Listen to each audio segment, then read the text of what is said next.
Hello everyone, welcome to my channel. This is Purvi and आज हम बात करने वाले हैं स्टरलाइजेशन एंड डिसइंफेक्शन के केमिकल एजेंट्स के बाद के बारे में। फिजिकल एजेंट्स जो है वो हम लास्ट वीडियो में डिस्कस कर चुके हैं, तो लेट्स स्टार्ट द वीडियो। तो केमिकल एजेंट्स में सबसे पहले हम बात करते हैं अल्कोहल्स के बारे में।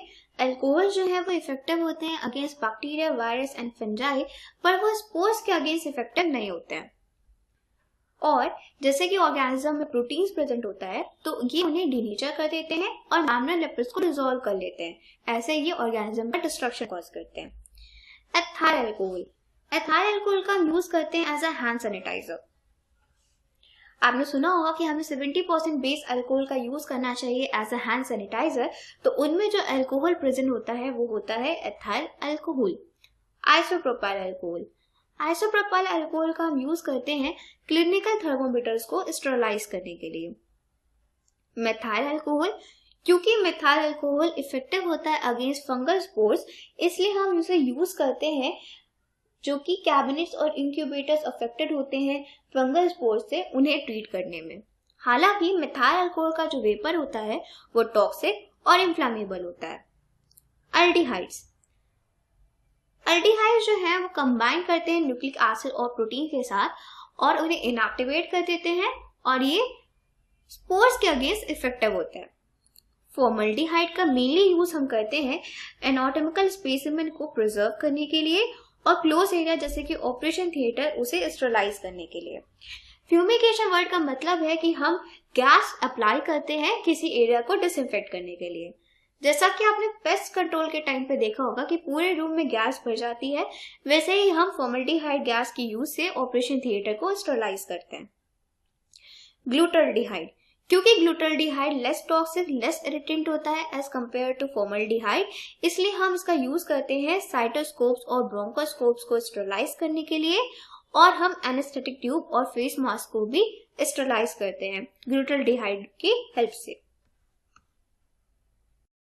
नेक्स्ट बात करते हैं फिनॉल्स के बारे में।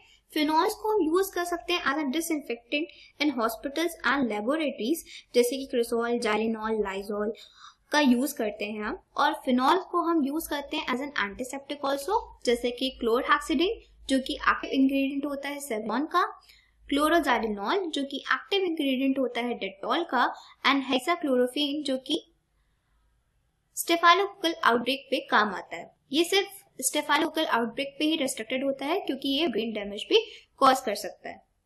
हैलोजेंस, हैलोजेंस में बात करते हैं आयोडीन के बारे में। आयोडीन को हम यूज करते हैं एज एन स्किन एंटीसेप्टिक। ये माइक्रो ऑर्गेनिज्म को किल कर देता है by oxidising cell constituents and iodinating cell proteins. तो स्किन एंटीसेप्टिक का एग्जांपल है बीटाडीन। क्लोरीन, क्लोरीन को हम यूज करते हैं वाटर को डिसइंफेक्ट करने के लिए। जो म्यूनिसिपल वाटर सप्लाईज हैं, स्विमिंग पूल्स हैं, डेयरी इंडस्ट्रीज हैं, ये सब यूज करते हैं क्लोरीन का वाटर को डिसइंफेक्ट करने के लिए। और हम क्लोरीन को यूज कर सकते हैं as a bleaching powder. Bleaching powder से क्या होता है कि जो क्लोथ्स पे स्टेन होते हैं वो रिमूव हो जाते हैं। डाइज, डाइज को हम यूज कर सकते हैं as skin and wound antiseptics. Aniline and acridine dyes का हम यूज करते हैं। एलिनिन डाइज के एग्जांपल है crystal violet, gentian violet and malachite green. आपने इनका नाम पहले भी सुना होगा, ये सारी चीजें स्टेनिंग में यूज होती हैं।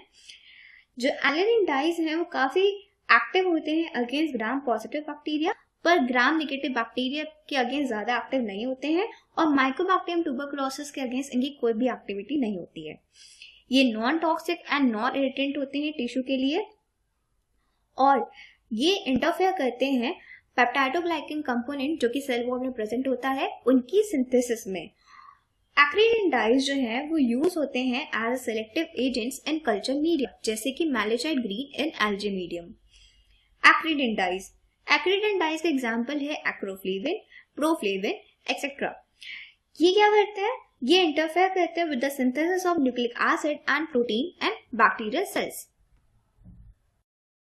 ऑक्सीडाइजिंग एजेंट, हाइड्रोजन पेरोक्साइड जो है वो लाइब्रेट करता है टॉक्सिक फ्री हाइड्रोक्सी रेडिकल जो कि अटैक करता है डीएनए पे एंड सेलुलर कंपोनेंट्स पे, हाइड्रोजन परऑक्साइड को हम यूज करते हैं कॉन्टैक्ट लेंसेज एंड वेंटिलेटर्स को डिसइंफेक्ट करने के लिए, एंड वेपोराइज हाइड्रोजन परऑक्साइड को हम यूज करते हैं प्लाज्मा स्टेरिलाइजेशन में।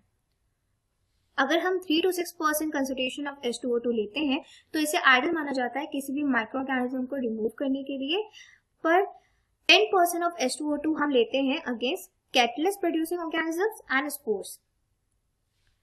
पर एसिटिक एसिड को हम हाइड्रोजन परऑक्साइड के साथ यूज कर सकते हैं प्लाज्मा स्टेरिलाइजेशन में। ऐसे हम पर एसिटिक एसिड को यूज करते हैं एंडोस्कोप्स को डिसइंफेक्ट करने के लिए। प्लाज्मा स्टेरिलाइजेशन, प्लाज्मा को हम कंसिडर करते हैं as a fourth state of matter. बाकी की 3 स्टेट्स आपको पता होंगे, सॉलिड, लिक्विड एंड गैसेस। तो प्लाज्मा जो है वो ना ही गैस है और ना ही लिक्विड, पर इसकी प्रॉपर्टीज जो है वो सिमिलर है गैसेस और लिक्विड दोनों से। तो एक क्लोज चैम्बर में हम प्लाज्मा स्टेट को क्रिएट करने के लिए यूज करते हैं केमिकल स्टोलेंस जैसे कि H2O2, जिसको कि हम अकेले भी यूज कर सकते हैं, नहीं तो फिर हम हाइड्रोजन परऑक्साइड एंड पर एसिटिक एसिड दोनों को यूज करते हैं। एक्टिव एजेंट जो है वो अल्ट्रावायलेट फोटोन्स होते हैं एंड रेडिकल्स, जो कि डिस्ट्रॉय करते हैं माइक्रो ऑर्गेनिजम्स एंड स्पोर्स को। इसमें लो टेम्परेचर जो है वो मेंटेन रहता है, जिससे कि हीट लेबाइल सब्सटेंसेस जैसे कि सर्जिकल इंस्ट्रूमेंट्स भी स्टेरिलाइज हो जाते हैं। स्टेरिलाइजेशन कंट्रोल भी हम यूज करते हैं जो है जियोबैसिलस स्टीरियोथर्मोफिलस, जिसको कि हमने ऑटोक्लेव के लिए भी यूज किया था। अच्छा, मैंने यहाँ पे हाइड्रोजन परऑक्साइड की स्पेलिंग गलत लिखी है, यहाँ पे पी नहीं होगा। अब बात करते हैं हैवी मेटल्स के बारे में। हैवी मेटल्स का एक्शन ये है कि कंबाइन करते हैं बैक्टीरियल सेल प्रोटीन के साथ और ये इनएक्टिवेट कर देते हैं। मोर ऑफन ये सल्फेल्डिल ग्रुप के साथ कंबाइन करते हैं, ये प्रेसिपिटेट कर देते हैं सेल प्रोटीन्स को। और हैवी मेटल जो है वो बैक्टीरियोस्टैटिक ज्यादा होते हैं एंड बैक्टीरिसाइडल कम होते हैं। तो अगर आपको बैक्टीरियोस्टैटिक एंड बैक्टीरिसाइडल के बीच का डिफरेंस नहीं पता तो ऊपर आई बटन पर क्लिक करके फर्स्ट पार्ट जरूर देखें। हैवी मेटल्स का जो यूज है वो काफी लिमिटेड है, जैसे कि सिल्वर सल्फाडाइजिन जो है वो यूज किया जाता है बर्न सरफेसेस पे। सिल्वर नाइट्रेट को हम यूज करते हैं ऑप्थेल्मिया नियोनेटोरम इन्फेक्शन को प्रिवेंट करने के लिए चिल्ड्रंस में, एंड कॉपर सल्फेट को हम यूज करते हैं लेक्स में, स्विमिंग पूल्स में, क्योंकि ये इफेक्टिव फंगीसाइड होते हैं। Next is surface active agents और सर्फेक्टेंट्स। सर्फेक्टेंट्स जो है वो रिड्यूस करते हैं सरफेस टेंशन लिक्विड का, जिसमें कि वो डिसॉल्व होते हैं, जैसे कि डिटर्जेंट जो कि लिक्विड का सरफेस टेंशन कम करती है, जिससे कि स्प्रेडिंग एंड वेटिंग प्रॉपर्टीज जो होती है लिक्विड की वो इंक्रीज हो जाती है। तो यहाँ 3 टाइप के सर्फेक्टेंट्स हैं, cationic surfactants, anionic surfactants and amphoteric surfactants. एक बार और, जो सर्फेक्टेंट्स है वो hydrophobic and hydrophilic both ends contain करते हैं। जो केटानिक सर्फेक्टेंट्स होते हैं वो ऑलमोस्ट सारे बैक्टीरिया को किल कर सकते हैं, पर माइक्रोबैक्टीरियम ट्यूबरकुलोसिस और स्पोर्स के अगेंस्ट इनइफेक्टिव होते हैं। ये डिस्टर्ब करते हैं माइक्रोबियल मेम्ब्रेन को एंड प्रोटीन को भी डीनेचर कर सकते हैं। केटानिक सर्फेक्टेंट्स जो है वो यूज किए जाते हैं as a disinfectants for food utensils and also as a skin antiseptics. Anionic surfactants example soaps. Soap जो है इनके पास स्ट्रॉन्ग डिटर्जेंट वाली प्रॉपर्टी होती है, पर एंटी माइक्रोबियल वाली प्रॉपर्टी जो है वो वीक होती है। एम्फोटेरिक सर्फेक्टेंट्स के पास डिटर्जेंट वाली प्रॉपर्टी एंड एंटी माइक्रोबियल वाली प्रॉपर्टी दोनों होती है, जैसे कि Tego compound use as antiseptics in dental practice.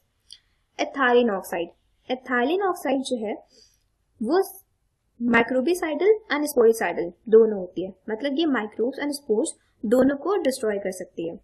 इनके पास हाई पेनिट्रेटिंग पावर होती है यानी काफी इरिटेंट होते हैं, एक्सप्लोसिव होते हैं एंड इवन कार्सिनोजेनिक होते हैं। इनका एक्शन ये है कि ये amino, carboxyl, hydroxyl and sulphated groups जो प्रेजेंट होते हैं प्रोटीन मॉलिक्यूल्स में, उसमें अल्काइल रेडिकल को ऐड कर देते हैं एंड ऑल्सो ये रिएक्ट कर सकते हैं डीएनए एंड आरएनए के साथ। ये इफेक्टिव होते हैं against all type of micro organisms including viruses and spores. Ethylene oxide को हम यूज करते हैं हीट सेंसिटिव आइटम जैसे कि बुक्स हो गए, क्लोथिंग हो गई, हार्ड लंग मशीन्स हो गए, कैथेटर्स हो गए, सिलिंडर्स हो गए, इन सबको स्टेरिलाइज करने के लिए। बीपीएल, बीटा प्रोपियोलैक्टोन, इसको हम पहले यूज करते थे, ये कंडेंसेशन प्रोडक्ट है कीटेन एंड फॉर्मल्डिहाइड का, पर क्योंकि ये कार्सिनोजेनिक एक्टिविटी शो करता है इसलिए अब हम इसे यूज़ नहीं करते हैं। If you like the video, please like, share and subscribe the video, and thanks for watching the video.